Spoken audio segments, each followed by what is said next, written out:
Bonjour à tous et bienvenue dans Casabule, votre émission de bande dessinée, comics et mangas en tout genre, toujours enregistrée à la librairie L'Octopus à Épinal en compagnie du maître des lieux, Frédéric Kiffugère. Salut Fred. Salut Vincent. Et joyeux Noël, joyeuses fêtes de fin d'année parce qu'elles arrivent là, la semaine prochaine. Incessamment souple. Donc on a une belle sélection encore de bandes dessinées à vous proposer pour les fêtes. Et on commence tout de suite avec l'intégrale de L'Exécuteur aux éditions Delirium de John Wagner et d'Arthur Ranson.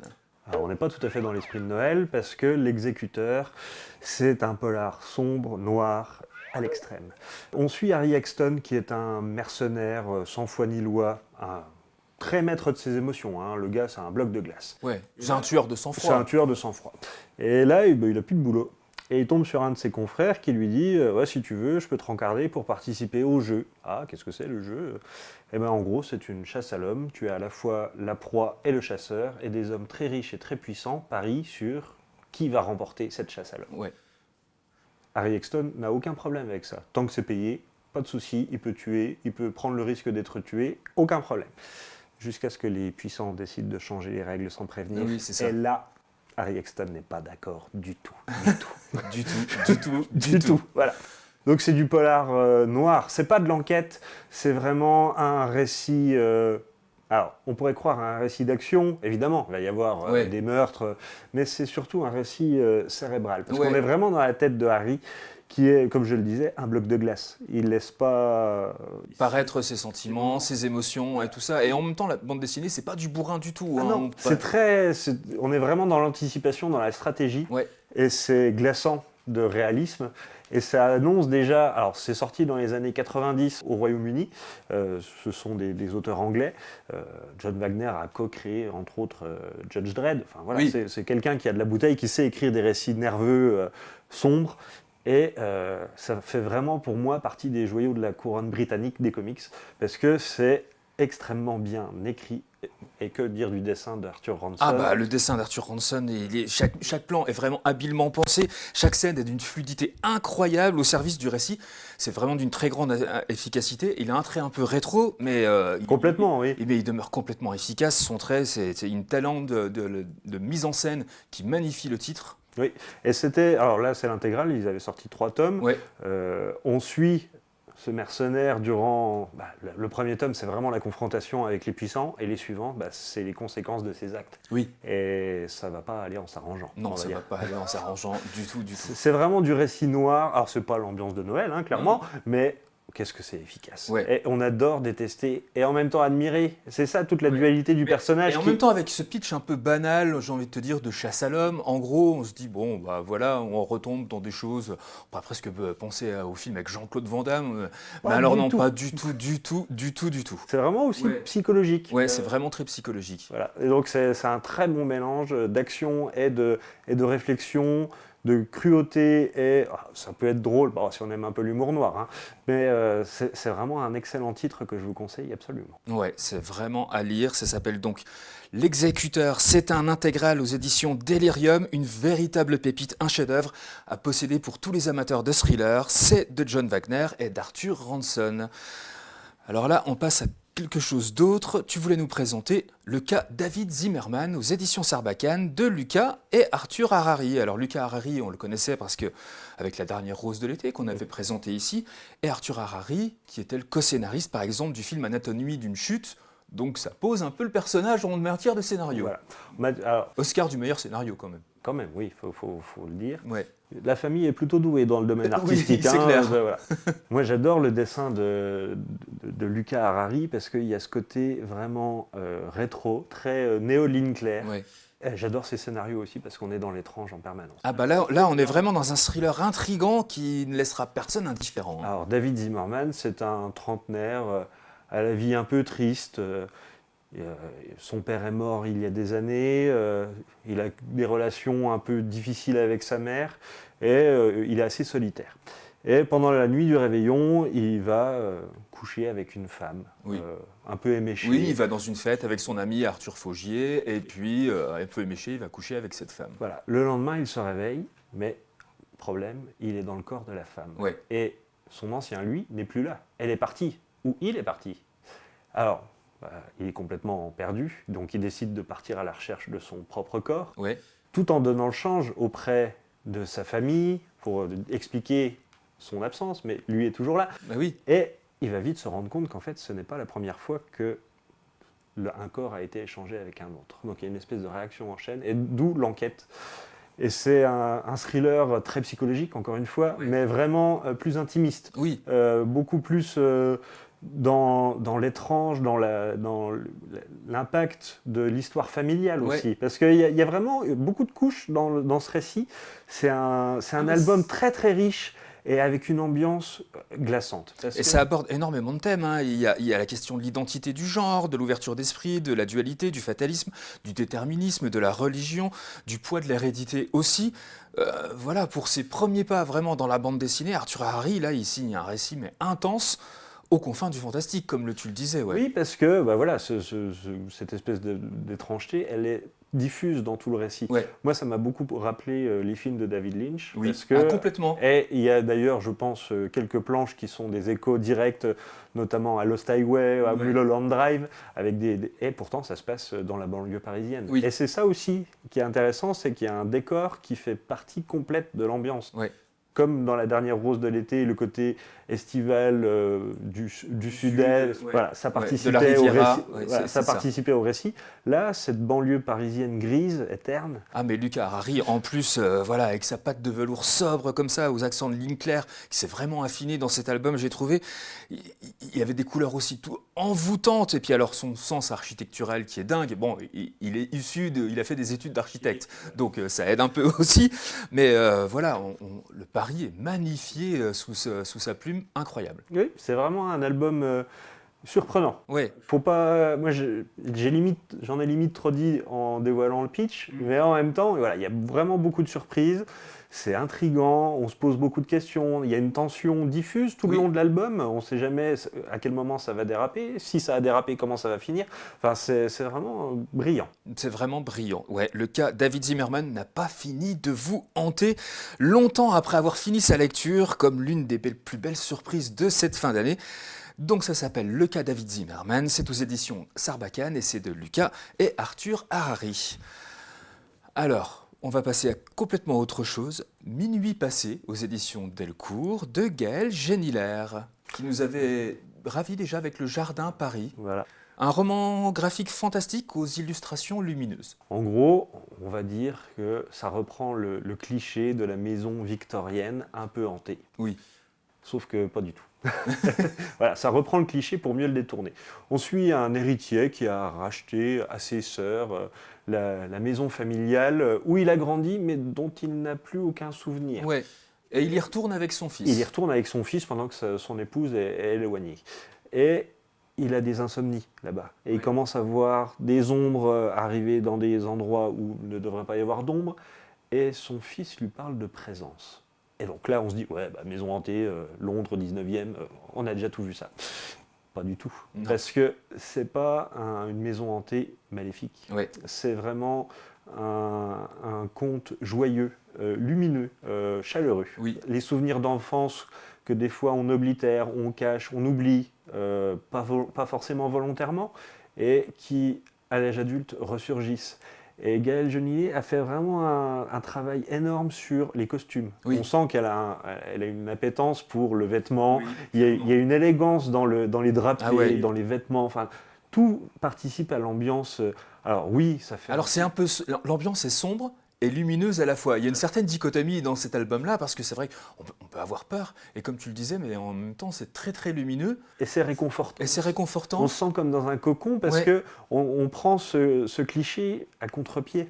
On s'attendait forcément à une histoire qui finit mal, à quelque chose d'angoissant. Alors l'angoisse... Elle joue sur le huis clos aussi, voilà. C'est-à-dire qu'on voit que tous les deux personnages, d'autres personnages interviennent, mais c'est par téléphone, personne ne rentre, personne ne sort de cette maison. C'est vraiment un album qui interroge, qui met mal à l'aise, en même temps qui réconforte. C'est ça que j'aime beaucoup dans cet album, c'est qu'on ne sait jamais sur quel pied danser. Oui. Et oui, en plus, on sait sur quel pied danser, parce que voilà, il y a cette chaleur des personnages, ce côté un petit peu fantasque de l'héritier qu'on a l'habitude de connaître, mais qu'on sent proche, on sent l'enfant qui ressort de lui, et c'est là toute la clé de l'album.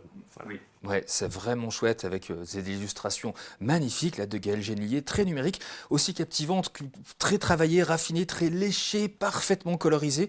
Les dessins aussi entre modernité dans le style et la tradition dans les sujets aussi et la mise en page. Un album vraiment très réussi de cette jeune auteure à vraiment découvrir une merveilleuse poésie sombre au milieu de laquelle jaillit la clarté. Ça s'appelle donc Minuit passé, c'est aux éditions Delcourt et c'est de Gaël Genlier. Alors, tu voulais nous parler d'un album qui a reçu plein de prix, de Luz, Deux filles nues, aux éditions Albin Michel.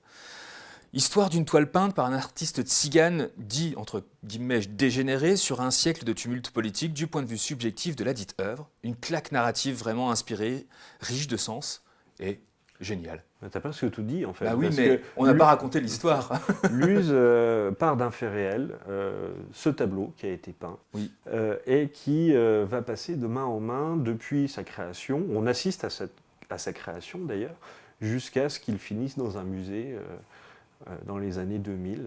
Mais ça a été peint en Allemagne au début du XXe siècle, Ouais. donc en plus, comme tu le disais, par un peintre d'origine tzigane. Ouais. Le tableau s'appelle Deux filles nues, donc autant dire que ça ne plaisait pas du tout aux dignitaires nazis. Non, mais voyeurs de tout poil ou même épilés, vous les verrez pas, les deux filles nues. Hein. Justement, parce que c'est ça qui est intéressant, c'est qu'on a le point de vue du tableau. Ouais. Et c'est ça. C'est génial. C'est ça le coup de génie de Luz, qui arrive à faire une narration avec que des plans fixes. Ouais. Juste une espèce de comédie humaine qui tourne autour de ce tableau. Alors tout est vrai, hein, il a vraiment rien inventé, entre guillemets. Tous les personnages qui approchent ce tableau sont véridiques.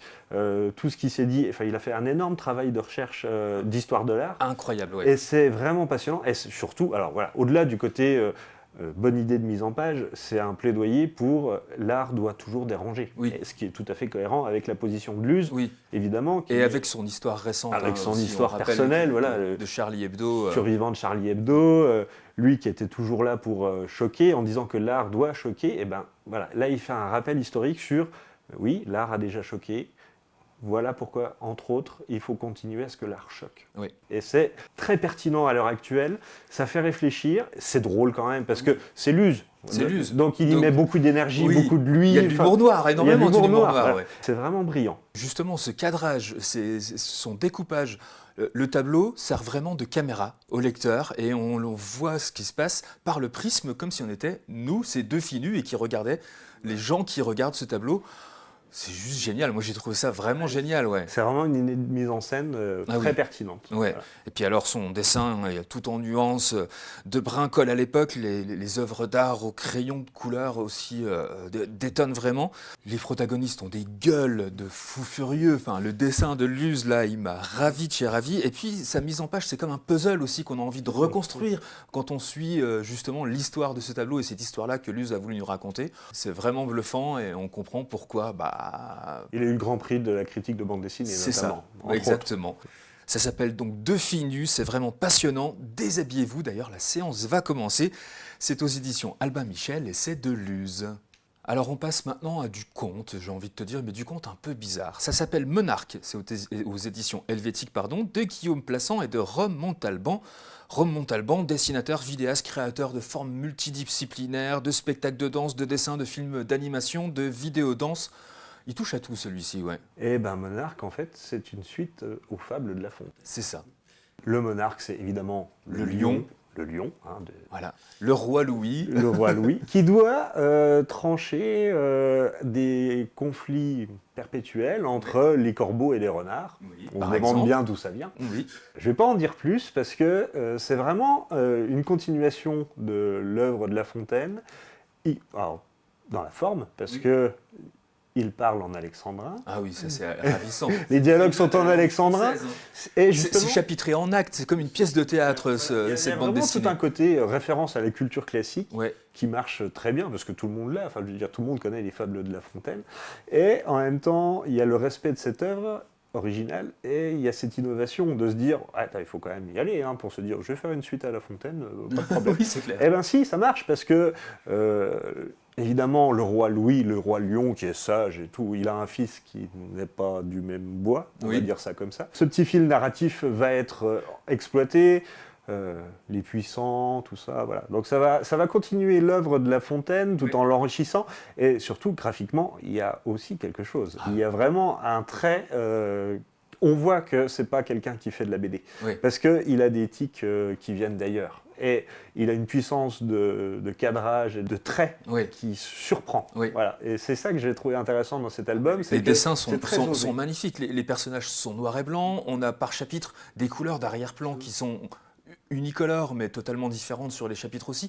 La façon dont il met en place son dessin, son image, son cadrage est assez surprenant. Moi, je l'avais encore jamais vu, ce genre de choses. C'est vrai que c'est un bouquin qui sort du lot. Et c'est ça qui est vachement intéressant, parce que non seulement il y a ce côté scénario vraiment très prenant, et il y a le dessin qui te colle des uppercuts dans le nez, parce que il y a quelque chose qu'on n'a pas l'habitude de voir. Exactement, avec vraiment, en plus les animaux, ils ont des gueules bien badass comme ça, c'est vraiment plaisant.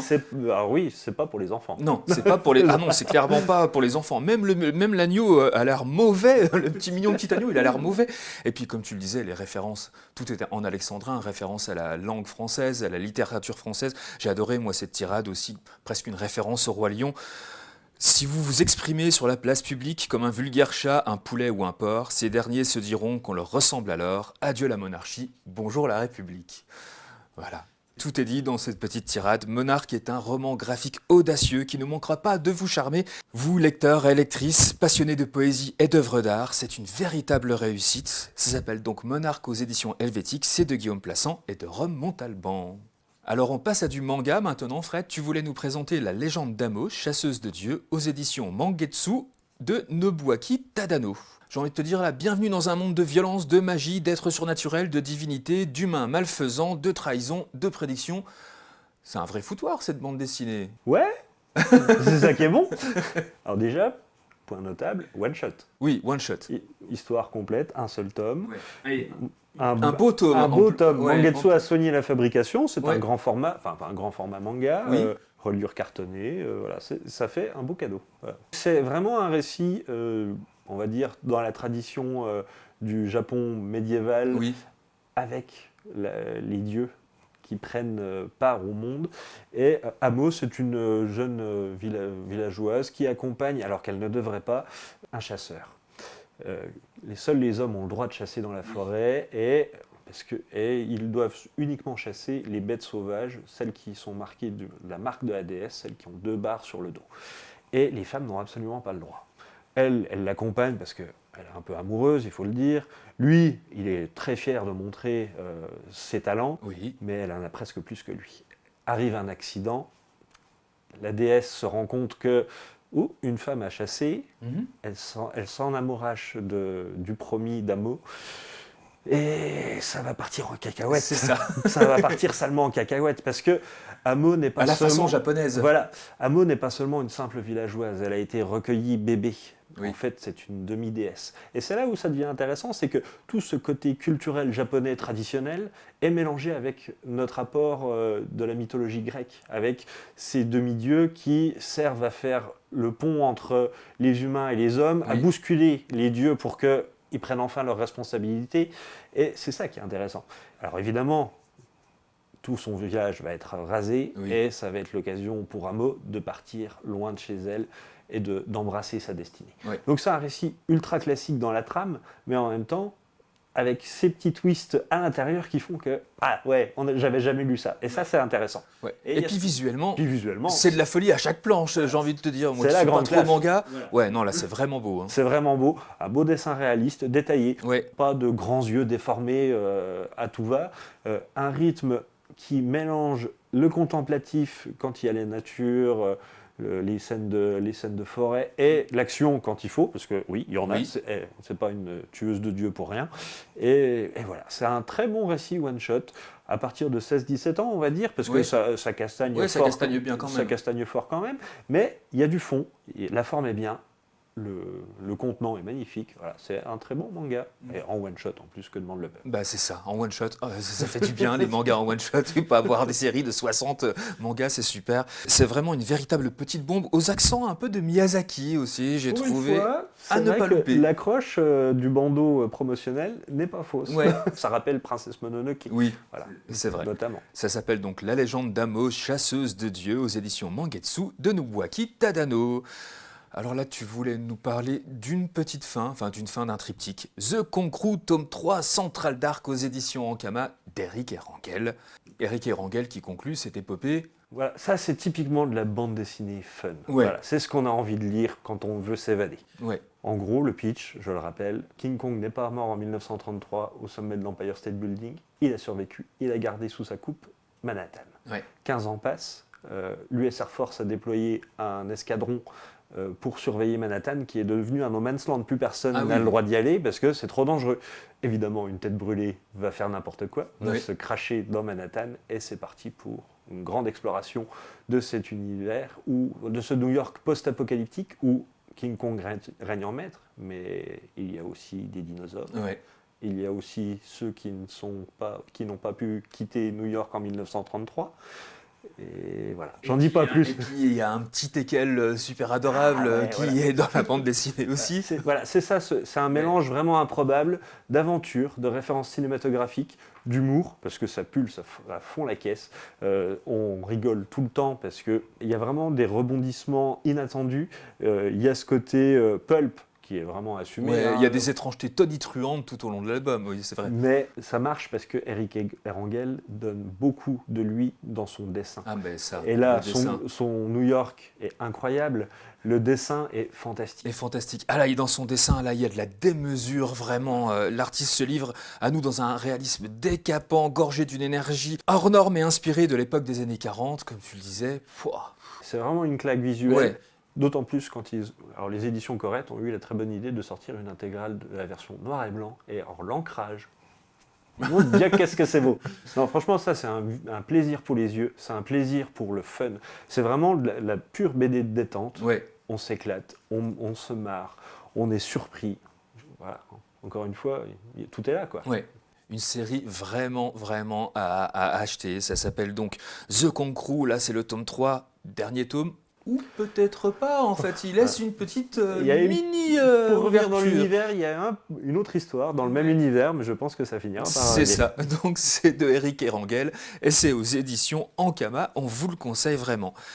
Il est l'heure maintenant de parler de la jeunesse et d'un retour très attendu depuis 6 ans maintenant, Les Carnets de Cerise, tome 6, La parenthèse d'oubli, aux éditions Oxymore dans une collection Métamorphose de Georges Champlain et d'Aurélie Néret. Donc ça y est, Cerise revient pour notre plus grand plaisir. Oui, alors on reprend exactement là où on s'en était arrêté. Oui.